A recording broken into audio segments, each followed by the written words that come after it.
Welcome back to New Rockstars. I'm Erik Voss, and Disney Plus has finally released a series of Marvel one-shots. These are short films produced in earlier MCU eras to follow characters in between film events, connect the dots, and give spotlights to those weirdos on the wings. These include The Consultant, in which S.H.I.E.L.D. agents Coulson and Sitwell conspire to get Hulk on the Avengers instead of Abomination, released on the Thor Blu-ray in 2011. A funny thing happened on the way to Thor's hammer, in which Coulson stops a robbery, released on the Blu-ray for the first Cap film in 2011. Item 47, in which Sitwell tracks down a loose Chitauri weapon after the Battle of New York, released on the Avengers Blu-ray in 2012. Agent Carter, in which Peggy Carter deals with her a-hole boss while recovering the Zodiac Serum, released on the Iron Man 3 Blu-ray in 2013 and led to Agent Carter getting her own 2-season series. All Hail the King follows Trevor Slattery after Iron Man 3, getting taken from prison by the Ten Rings, setting up his eventual return in Shang-Chi, originally released on the Thor The Dark World Blu-ray in 2014. And then Team Thor Parts 1 and 2 and Team Daryl, mockumentaries directed by Taika Waititi following Thor and his roommate Daryl, released in 2016 on the Civil War Blu-ray, 2017 on the Doctor Strange Blu-ray, and in 2018 on the Ragnarok Blu-ray. I love rewatching these because they are technically MCU canon, and based on recent Marvel titles, Kevin Feige seems super intent on bringing elements from these shorts back to build the future of the MCU. So in this video, I am going to break down the first two of these to try to figure out, is Agent Coulson coming back to the MCU? And after the Netflix Marvel crossovers in Spider-Man No Way Home and in Hawkeye, could Marvel Studios also be secretly planning to officially restore Agents of S.H.I.E.L.D. as MCU canon as it remains in the minds of the fans? So let's start with The Consultant. This short takes place during Fury's Big Week, in which the events of Iron Man 2, Thor, The Incredible Hulk, and the modern day events of the first Cap film all go down in the same week from S.H.I.E.L.D.'s perspective. Phil Coulson meets with Jasper Sitwell, who sips a Dr. Pepper mug and asks Coulson about the World Security Council's intentions for the Avengers. They want Blonsky on the team. The Abomination. They really don't like when you call him that. What about the Harlem incident?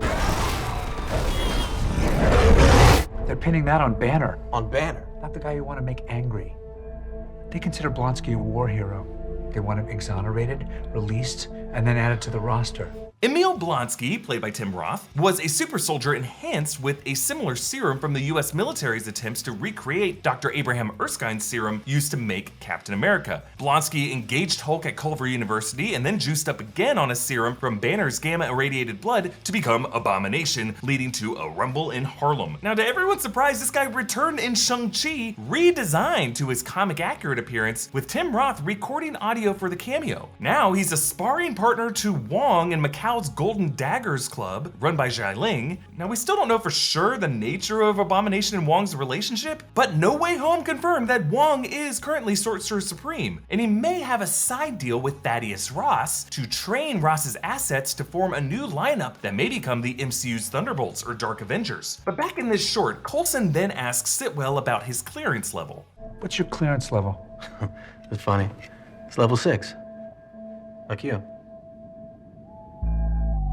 Come on, there's a level 7. Now remember, Sitwell at this point is totally a Hydra operative, so his frustration of feeling out of the loop has a deeper context to it. In Agents of S.H.I.E.L.D., Coulson would later go on to become level 8 clearance and then level blue when they switched to the color system, but Coulson then says that Blonsky is being kept in Ross's sector and that they plan to send a patsy to Ross to bungle the debriefing so badly that Ross wouldn't want to give them Abomination anymore. I could do it. I do a great patsy. I'm thinking for this we need a slightly different skill set. If we want the general to refuse this request, then we have to send someone who will truly annoy him. Someone arrogant and abrasive, with an utter disdain for authority. Someone who will offend the general to his very core. You're talking about the No, I'm not. Now again, it's interesting that Sitwell volunteers here. One wonders what this Hydra mole hoped to gain from chatting with Ross. Maybe to have Abomination transferred to a facility operated by other Hydra loyalists like Senator Stern. And this leads us to the scene that we actually saw at the end of the 2008 Incredible Hulk film. You know, I hate to say I told you so, General, but that super soldier program was put on ice for a reason. I've always felt that hardware was much more reliable. You always wear such nice suits. I hear you have an unusual problem. You should talk.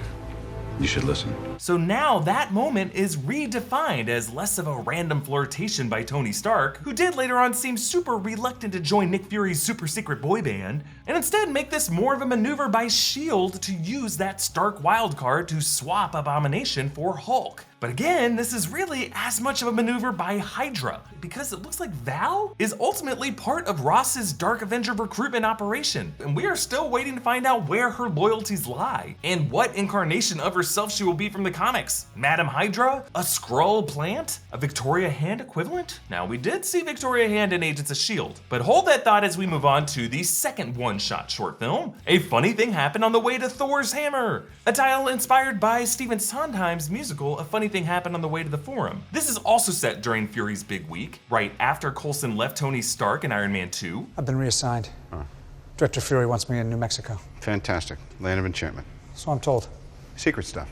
Something like that. And before he arrived to find that Mjolnir crater in the post-credit scene. Here, he drives the desert road 473 miles out from Puente Antiguo, a fictional town with its name translating to Ancient Bridge, reflecting this location's role as an access point for Midgard using the ancient Bifrost Bridge. Coulson stops at a Roxxon gas station and uses Roxxon Premium, Roxxon being the energy conglomerate of the MCU, which recently showed up in Loki as the owner of Roxcart in the whole doomed town of Haven Hills, Alabama. Coulson, your use of a fossil fuel burning car instead of your arc reactor powered Lola contributed to that Cat 8 hurricane. Now folks, to be honest, I stayed up super late finishing this video. I wanted to sleep in, but it's not always easy to do that. I got a lot of lights in my room, surge protector lights, lights on my devices, alarm clocks, that glowing ghostly orb that always floats over my face. Well, that is where the Blue Blox Remedy sleep masks comes in handy. We knew Blue Blox from their blue light blocking glasses, but their sleep mask goes further and blocks out 100% of light for better sleep. It's really soft and it has these adjustable eye cups and an adjustable strap for the perfect fit. It works for belly sleepers, side sleepers, back sleepers, and this sleeper. I can't see anything. Is the world still there? My reality is based on my perception. They're made from a breathable material and you can fully open your eyes while wearing it, like Cyclops with his ruby quartz glasses, except, no optic blasts. It's great for improving your sleep, your meditation, napping, travel. I love using it when I want to sleep or just grab a nap during the day. They ship worldwide and have other great products like red light therapy devices. So go to blueblox.com/newrockstars and use the coupon code newrockstars to save 20%. That's blueblox.com, BLUBLOX.com/newrockstars and use coupon code newrockstars to save 20%. But inside, as Coulson tries to decide between powdered donuts and chocolate covered ones, two armed robbers stick up the cashier and Coulson reveals himself and tosses over his keys. I also have this gun. You'll probably be needing that. Put it down! Put it down! Right now! Okay, don't want any trouble. Toss the piece over here then. I'd prefer not to throw it and risk the gun accidentally going off. Maybe I could slide it over? Yeah, really smart camera direction and some smart negotiating tactics by Coulson. After seeing the robbers in the mirror, he surprises them but gently, trying to get them to point their guns away from the cashier. Then he steps over to the side aisle where the gunman on the right would be more in the blind when he would throw the bag of flour at him, giving himself the drop ultimately on both gunmen.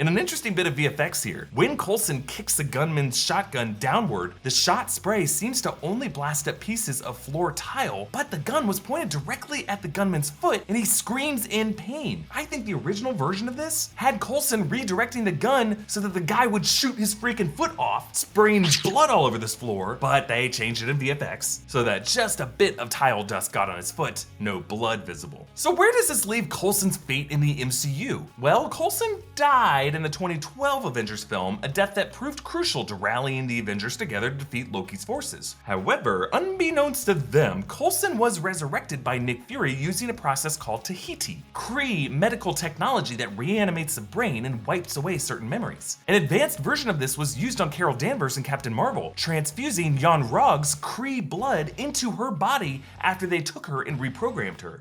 It's my blood that's coursing through her veins. Now, in later seasons of Agents of S.H.I.E.L.D., Coulson gets swapped out for a life model decoy, LMDs. These come from the comics and were hinted at in the first Avengers film, interestingly enough, to Coulson directly. You have reached the life model decoy of Tony Stark. Please leave a message. Now, the character of Phil Coulson was brought back into the MCU in the Captain Marvel film, but only in the event set back in 1995 before his death. His current status in the MCU present is unconfirmed. Various statements over the years have had fans debating over Agents of S.H.I.E.L.D.'s true canonicity. Joss Whedon said his intention for the 2012 Avengers and Age of Ultron was that Coulson remained dead in the movies, just not on the show, suggesting that Agents of S.H.I.E.L.D. existed in a kind of side universe. But according to Twitter these days, those movies were now actually directed by either Kevin Feige or Ray Fisher. I don't know, don't ask me how Doctor Strange's spell worked. Agents of S.H.I.E.L.D.'s later seasons moved away from trying to connect to the MCU so much, using time travel to bypass the events of Infinity War and Endgame, but then in Agents of S.H.I.E.L.D.'s final season, they actually used Endgame's same exact quantum realm timeline mechanics to tie everything back together. Fitz did just the right branch timeline arm dancing to logically justify Agents of S.H.I.E.L.D. as an alternate timeline within the MCU's vast array of alternate histories, which the Loki series either clarified or made more confusing, with implications that variant Lokis like Sylvie, Kid Loki, Gator Loki all came from alternate universes. And Agents of S.H.I.E.L.D.'s final shot included the S.H.I.E.L.D. Triskelion building in the DC skyline, meaning that this must be a side reality where it was not destroyed compared to its destroyed status in the MCU. Now recently, some Agents of S.H.I.E.L.D. fans worried that the reveal in Hawkeye that Laura Barton was Agent 19 erased or retconned Bobby Morse's Mockingbird in Agents of S.H.I.E.L.D., but I would argue many people could have just carried the Agent 19 designation over the years. Now, Agents of S.H.I.E.L.D. also brought back the character of Sousa, originally from Agent Carter, and that series technically has a stronger argument for canonicity, since James Darcy appeared in Avengers Endgame as Edwin Jarvis, a character originally introduced on Agent Carter, making him the first and so far only character introduced first in either Agent Carter or Agents of S.H.I.E.L.D. to appear in an MCU film. However, that may be changing. The Agent Carter one-shot short film introduced Bradley Whitford as Agent John Flynn of the Strategic Scientific Reserve, and Marvel brought Whitford back to voice Flynn on What If. What If is technically MCU canon right now, and rumors are suggesting that Marvel might have some plans to bring back Haley Atwell as Captain Carter in live action, meaning other elements from her Agents of S.H.I.E.L.D. connected world could also return. For years, we suspected that Kevin Feige's hesitancy to embrace Agents of S.H.I.E.L.D. as official MCU canon came from the fact that it was a production under a